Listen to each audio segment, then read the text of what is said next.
Hello everyone, welcome to Learn Overflow. In this video, we'll discuss another little problem that is the earliest possible day of full bloom.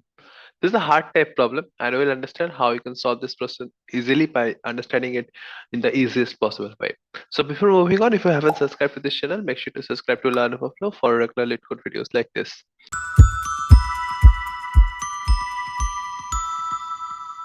The question says we are given n flower seeds. So n number of flower seeds are given to us, and each seeds must be planted first before it can begin to grow. So first you need to plant the seed before it can begin to grow, and then bloom the seeds, right? So the planting of the seeds takes time, and this planting takes time, and so does the growth of the seed, right? Obviously, that's the natural concept. You know that. So we are given two zero-indexed integer array. There is a plant time and the growth time of n each, of length n each. So n each means for n different flower seeds, we are given the planting time of that seed and the growth time of the seed. So what is this plant time I, or each of the plant time of each of the seeds is given? So what is that? So this plant time I is the number of full days it takes to plant the ith seed. Okay, so basically if we want to plant a seed and the plant time is 1, that means it would take 1 day to plant the seed. If the number of plant time is 4, so that means it would take 4 days to plant that seed. Okay, so every day you can like you can work on planting exactly one seed.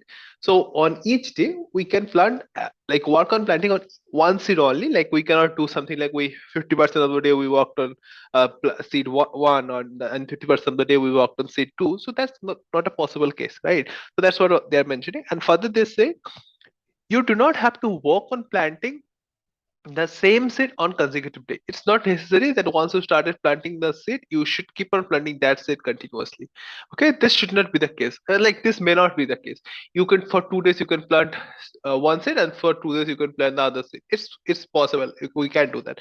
Obviously, this is not exactly shown in the picture, but they have mentioned that we can do that. Okay, but the planting of seed is not complete until you have worked plant of I, like plant time I. Like until that total planting time is not done on that seed, that planting is not done. So it's mentioned there as it is. Okay. And then for the growth time, it mentions that there is a number of full days it takes for the ith seed to grow after being completely planted. After you have completed your planting, so the number of days it would take is a growth time. Now, first, then it mentions like after the last day of its growth, the flower blooms and stays bloomed forever. Remember, this is important. After the last day of its growth, that is the last day of its growth, say over here, the flower blooms, okay, and stays bloomed forever. Remember, that's important, that the flower blooms and stays bloomed forever. It is bloomed forever. This is not as usual we see in nature, but this is how the question is designed. Okay, next it mentions that from the beginning of day 0 you can plant the seed in any order. Okay, you can plant them in any order. Then finally we return the earliest possible day where all seeds are blooming. So basically we are supposed to find what's the earliest possible day in which our all the seeds will be blooming for us. Okay, so that's the stuff we need to see for us. Like blooming means all the trees seeds are here in this state, in this blooming state. Fine. Now, how should I approach this? How should I find this question is, see, anyway, can we reduce the plant time? No, we cannot reduce the planting time, right? Because we are working on that, right? We cannot reduce the planting time, but can we reduce the growth time? I mean, we are not growing it, right? Once we are done with the planting, it will keep on growing on itself. So what's wrong with it, right? We can reduce the growth time, but like while it is growing, we can plant other trees on that day, right? So we can do that. So we need to do something so that our planting time, okay, cannot be reduced, but our growth time can be optimally used. So somewhere it is hinting us for a gritty type approach. So how we should do that? See, we should look ahead to our growth time array, right? So this array, whoever is taking larger time to grow, if I plant this seed in the beginning, then that planting will be done for us. Now it is growing on its own, and in the meantime we can keep working on the other seeds so that we can have a minimum time, total minimum time, right? So in the example one, they have shown us like there's a plant time of 143 and the growth time of 231, right? And they have shown that first we are planting the first seed, that is the on day zero, the plant time of the uh, first seed is 1 day, so 1 day it took, and then it takes 2 days to grow on its own, and finally on day three it's blooming. Fine. Then we have four days plant time. So we got 4 days plant time. See, we are working for that those number of days. We need those number of days anyways, right? We cannot skip the plant time because we are working on that. But what we can do is like keep our plant growing parallelly. Okay, that can be possible. Let's see, we'll come to that. Let's understand this example first. So the for 4 days the plant is getting planted, and then there's 3 days. You can see 3 days the plant is growing on its own, and then on the day 8 it's blooming, right? Then for like the third plant, we are planting for 3 days. We are planting for 3 consecutive days, right? And for the 1 day it is growing. It is growing for the 1 day, and for the second day it's glowing, like it's blooming, right? So in 9 days our whole structure is done. So that's how they have shown us. But remember this earlier example, we need to find out what can be the optimal. Like for many ways a particular case can be optimal, but one method should be there, or one algorithm should be there which is optimal, which will be giving us optimal for all the test cases. Fine. So for this test cases, whatever the order they have given, we simply have done. So what we did like the number of plant times, whatever the plant time is, 3 plus 4 7 plus 1 8, and the last plant growth time is 1. So 8 plus 1 9. So that's what it took. 9 days it took, right?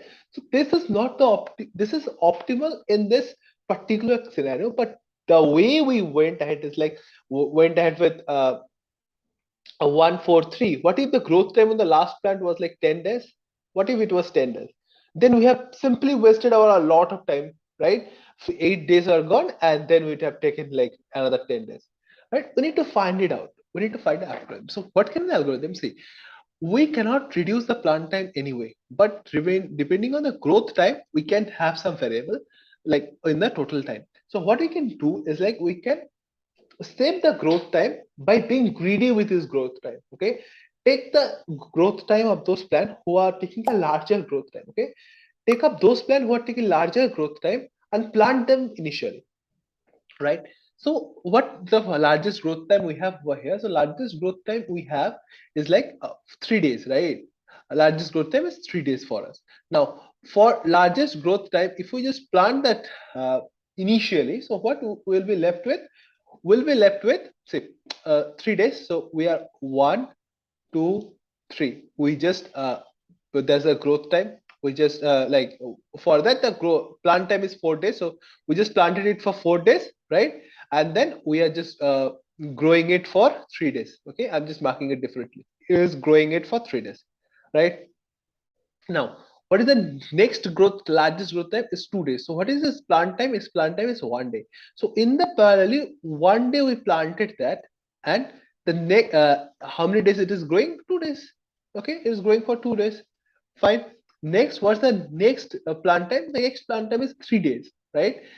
Like sorry, the next lowest growth time is 1 day. Now for that, what is the plant time? 3 days. So we went for planting it 3 days. Fine. And what is its growth time? Its growth time is 1 day. Fine. So by the end of this, okay, so there's like 2 day over here. Remember that. Don't miss out on that. So by the end of this, we should be having all the plants growing. So let's calculate what is this. It's like 1 plus 1 plus 2. That's 4 day plus 1 day, 5 day plus 3 day, 8 day, and 1 day on it and growing, and that is a 9 days, right? So for 9 days, that's the output we get, right? So what we did exactly, we exactly sorted this growth time descending order, and also while we were sorting this growth time, we also made sure that this plant time is also sorted equivalently. Okay, that it's not getting disordered. It is like the in the same order as this. So if I follow that day, so on day 7, like after day 7, on day 7, we are finding that two plants are blooming on that day, right? So is there any problem if two plants are blooming on the same day? No, they have not said anything if the plants are blooming on the same day. They want us then what is the earliest possible day where all the plants are blooming? They want all the seeds should be blooming, right? So on day 7, we got 2 seeds are blooming, and on the day 9, we got the seed blooming. So that's how we are trying to reduce it. Fine, we're trying to reduce the total time taken, right? So this will be our whole approach in doing so. Now, the first thing is how we should be like sorting this. Okay, remember the sorting would anyways take n log n, being the best case sorting. Okay, so how we can reduce this plant time? I mean sorting of this growth time. So we can take a 2D array. Okay, we can take a 2D array. In 2D array, we got the plant time and we got the growth time simultaneously being there, and we should sort this array based on the growth time. We should sort each of the 2D array positions based on the growth time, right? So this will be our whole approach for the sorting. Once the sorting is done, then we can find out what's the total of the then we should calculate it in this manner that it should keep adding that. Once the plant time is done, we are starting with the growth of that plant, and once the growth all the plant time is done, we are looking for the growth time, right? So that's how we will keep on calculating the question. So let's quickly write the solution, and then you will understand it based on the solution how we are going ahead with it. Okay. So let's quickly understand this how we went ahead with this code. So first of all, we took the length of the growth type, right? And then we took a 2D array, okay, a 2D array days where it's like the length being n and each having two array positions in it. Fine. And we assigned a growth. Like first on the 0th position we have the plant type, and on the 1th position we have the growth type. Next we sorted the whole array, right? We sorted the whole array depending on what we are depending on the negative of d of I. That basically means we are sorting it basically in a reverse in a like decrementing order of the growth time. Okay, we are decrementing order of the growth time. Then we took two variables, the max and the plant sum. So max will be the one we'll be returning, and for each of the days, okay, for each of the day in our days array, like how whatever it is, what it took, we know the days of 0 is the plant time and the day of 1 is the growth time, right? Now we find out that what's the maximum, either a max having the maximum value or plant sum, which is initially 0 plus plant plus grow.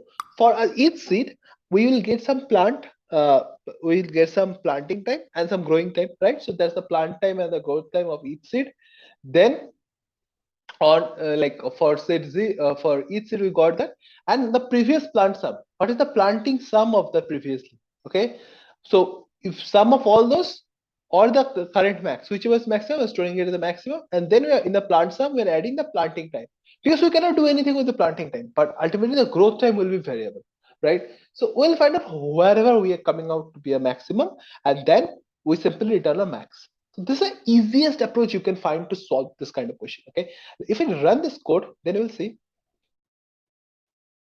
this works pretty good, like 1 ms solution. It takes time. I mean, if there is large test cases, then it takes time in just calculating this again and again and again, but you cannot do much about it, right? So in the as a result, if you just go ahead, if you once have submitted,